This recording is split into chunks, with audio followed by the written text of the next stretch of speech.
In this episode, I interviewed Danil Saliukov, the CEO and co-founder at Insense.pro, and we spoke about a lot of things influencer marketing.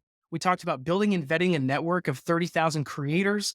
We talked about what he thinks the future looks like for FTC regulations on AI and UGC content within influencer marketing, and also how he thinks about AI in general, the good and the bad. So let's dive right into this episode with Danil. Let's start by setting the foundation for this conversation. Would love to learn a little bit more about you and let the audience know about you. So if you wouldn't mind just giving us the bullet points of kind of what your marketing career has been like and what you're focusing on now, that would be very helpful. Absolutely. My name is Daniel. I'm an immigrant founder living in New York City, the best city in the world, in my opinion. Uh, my career, not only as a marketer, but also in business development, has started in a startup company where I just joined the company as a business development manager and then got promoted to head of sales within 3 months. And recent graduate managing 30 years old people was quite experienced, I would say. But then I joined the corporation and I was leading 30% of net revenue in a company called Kiwi. It's listed on NASDAQ. And yeah, pretty similar story.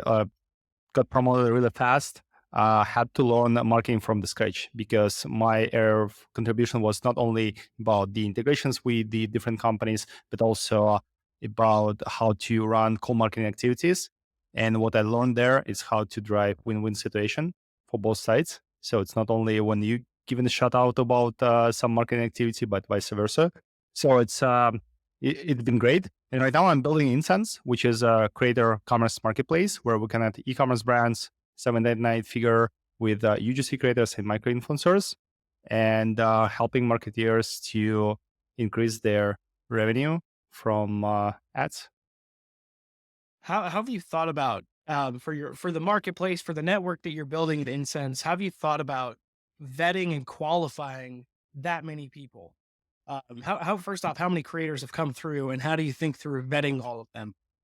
Yeah, currently we have 30,000 vetted creators in our network out of a few 100,000 accounts in our system. But what does it mean vetted?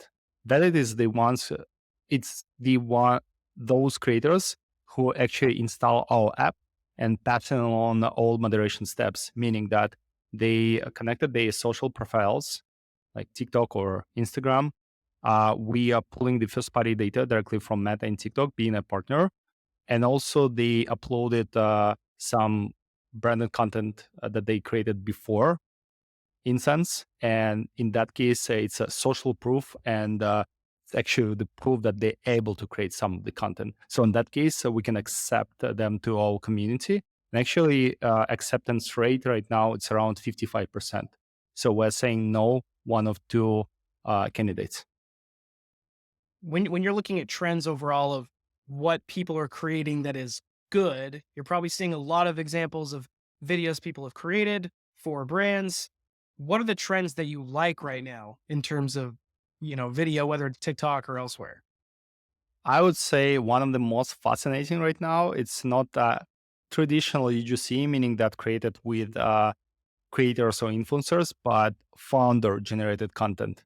This is the most powerful thing because none of but except the founder can speak about the values and the business itself and the product and sell it really great, right? And I think a lot of e-commerce founders, they never thought that, they're afraid of that. But actually speaking in the camera and explaining about your product is so, so great. So that's why we always encourage founders of e-commerce brand talk about their product and then repurpose that in ads. That's number one trend that I've been observed. This is the most powerful one. Then the second one is definitely working with creators on a constant basis. Yes, you need new faces, but at the same time, trying to sign up them as the ambassadors and then manage them in some system, right? This is really important because in that case, you can bring some constant flow, but also you can add new faces on a constant basis. So this is the system: new faces plus those that you found one of the most powerful ones.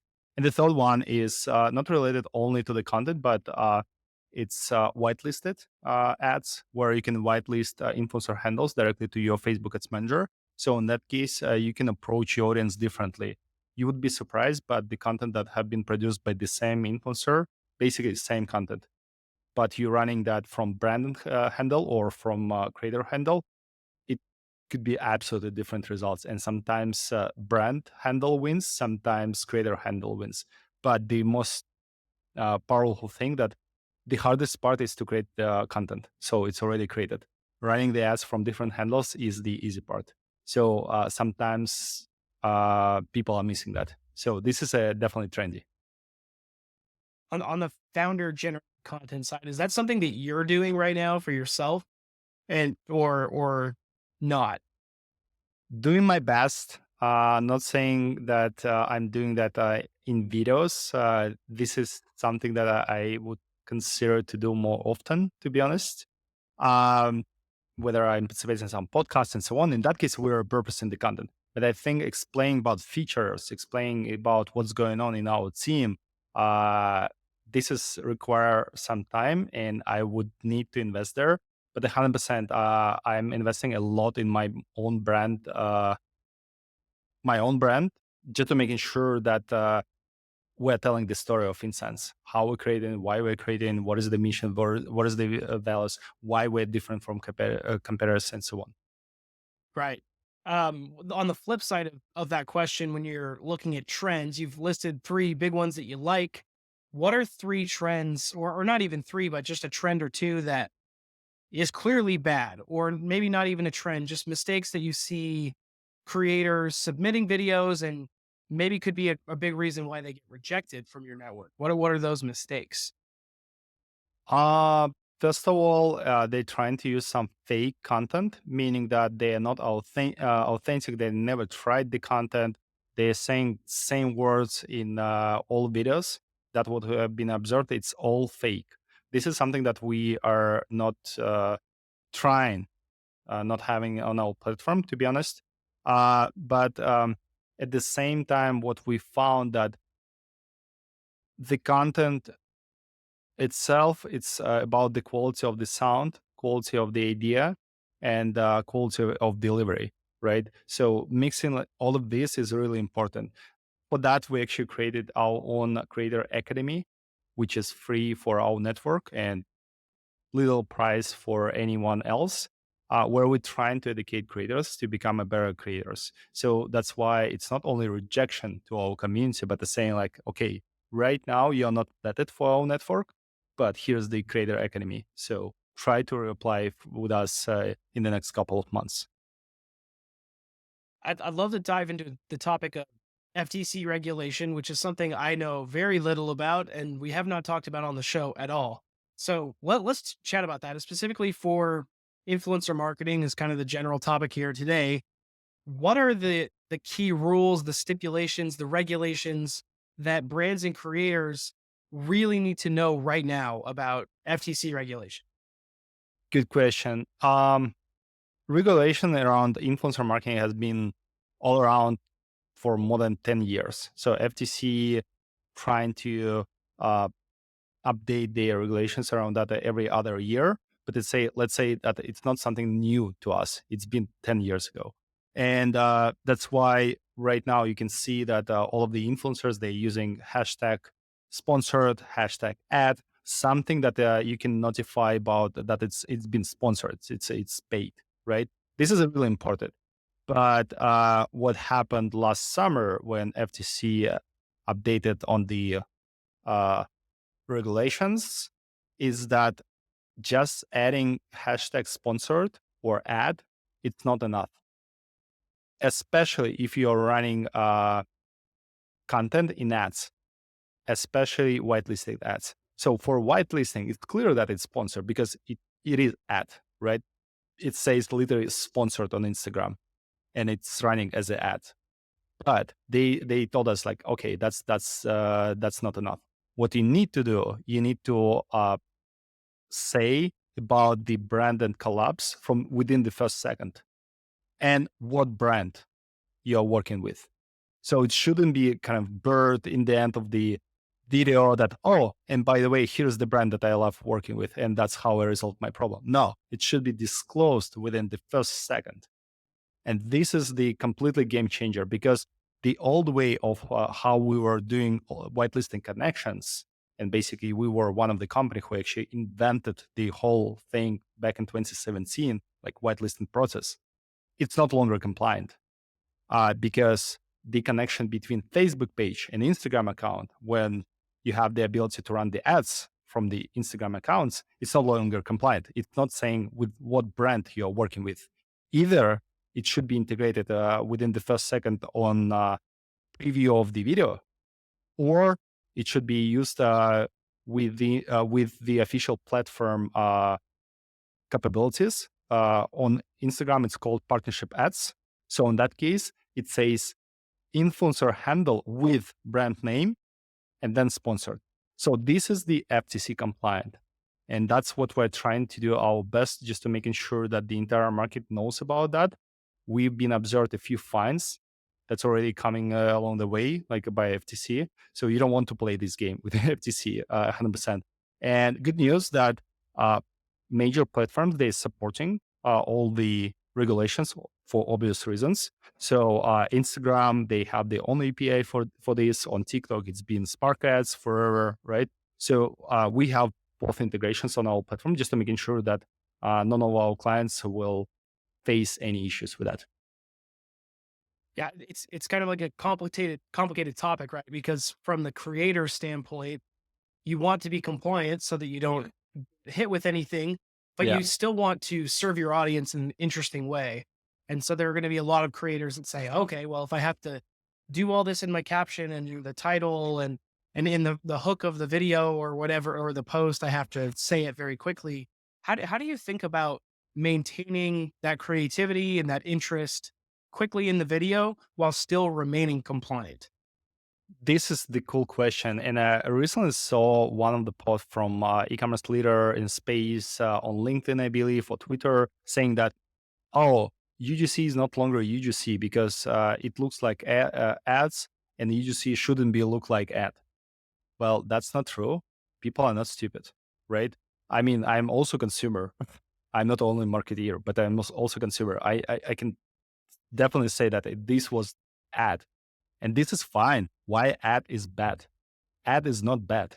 Ad should help you. Ad should engage you. Ad should be entertainment for you. This is what we would expect on social platforms, right? In our feed, that it should be like engage me, and but it should be clear that it is an ad. It's not a bad thing. So that's why where we're saying that it should be compliant 100%, but at the same time, creativity. What That's why it's important, and moreover, like authentic feedback on my product. So creators can get the content, take their time, and that's what we actually urge all of the marketers and clients, saying that give them some time to live with this product. And the best marketeers, they actually coming to creators and saying, you know what? Here's the beauty product. You need to spend at least 2 weeks to get the results from my product. So in 2 weeks, I'll circle back to you. No need to get in rush and fake it. That's it's my product is the best, and here's my script. So script is cool, but script should be only used for call to action and for the hooks. But the body should be authentic. And to achieve this authenticity, you need to spend some time with the product. And in that case, it's going to be real feedback.